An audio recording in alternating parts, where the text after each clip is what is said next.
जाइए आइए। तो जो मैंने वहाँ पे कहा है, मैं उसी चीज़ को आप उसमें से निकाल लीजिए। या तो मैं यही कहूँगा कि भारतीय संविधान जो बाबा साहब आम्बेडकर ने बनाया है, उसके हिसाब से चाहे देश की सरकार हो चाहे प्रदेश की सरकार हो, तो वो धर्म की राजनीति करती है, जाति की राजनीति करती है और छीना झपटी का काम करती है। कभी भी जो संविधान बना हो उसके हिसाब से नहीं चलती है। पहले की जो सरकारें रही हैं वो कम से कम संविधान को समझती थी, चाहे वो कांग्रेस की सरकार रही हो चाहे किसी की भी सरकार रही हो, देश में या प्रदेश में, वो लोग को थोड़ा सा संविधान का डर था। लेकिन जो भारतीय जनता पार्टी पूरे देश और प्रदेश में जो राज्य कर रही है, वो सिर्फ छीना झपटी, उनको खरीदना, उनको बदलना और सेटिंग करना मशीन में, और जाति और धर्म के नाम से लड़ाई लड़ती है। विकास देश का तब होगा, विकास प्रदेश का तब होगा जब हम देश के हित में काम करेंगे। जाति धर्म में लड़ाते रहेंगे तो फिर हमारे देश का विकास नहीं हो सकता। तो इसलिए हम समाज विकास क्रांति पार्टी का राष्ट्रीय अध्यक्ष होने के नाते और अपने सभी साथियों के साथ आज भट्टी चोखा का प्रोग्राम करते हुए जो आपके सामने मैंने चीज़ें रखी थी, अपने हमारे साथियों ने जो भी रखी थी, उनका सिर्फ एक ही उद्देश्य है कि देश का विकास कैसे होगा, देश का विकास हम कैसे करेंगे, देश हमारा गुलाम नहीं होना चाहिए। देश के विकास में समाज विकास पार्टी जो है किस तरह से आगे बढ़ रही है, क्या काम कर रही है अभी राष्ट्रीय लेवल पर? मैंने आपको उस स्पीच में भी बता दिया कि जब 2023 में हमारी पार्टी का रजिस्ट्रेशन हुआ तो हमने 2024 में सडनली हमने 40 सांसद लड़ाए। हमने कर्नाटक से भी कैंडिडेट खड़ा किए, हमने महाराष्ट्र से कैंडिडेट खड़ा किए, हमने उत्तर प्रदेश से खड़ा किए, हमने और राज्यों से भी, दिल्ली से हमने दो कैंडिडेट खड़ा किए।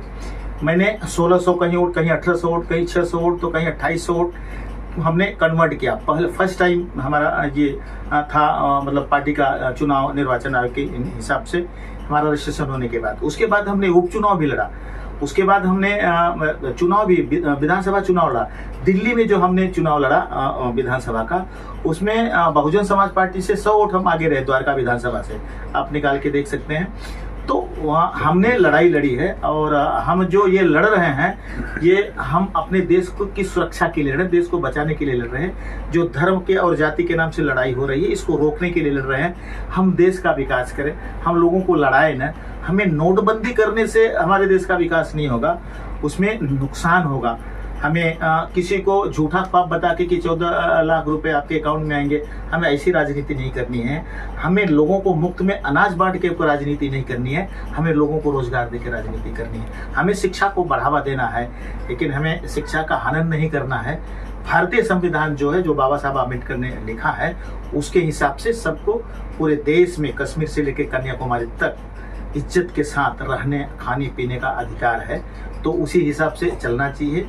किसी सीएम को बिना प्रोटोकॉल से किसी को जेल के अंदर डाल दिया जाता है, फिर वो जो सीएम बाइज्जत बरी हो जाता है, कोर्ट उसको न्यायालय उसको बरी करता है, तो ये कैसे चलेगा? क्योंकि ये प्रोटोकॉल में नहीं है। इसके पहले भारतीय जनता पार्टी जब से देश में और प्रदेश में सरकार बनाई है, इसके पहले कोई भी एक सीएम को बता दो कि जो जेल की सलाखों के अंदर रहा हो।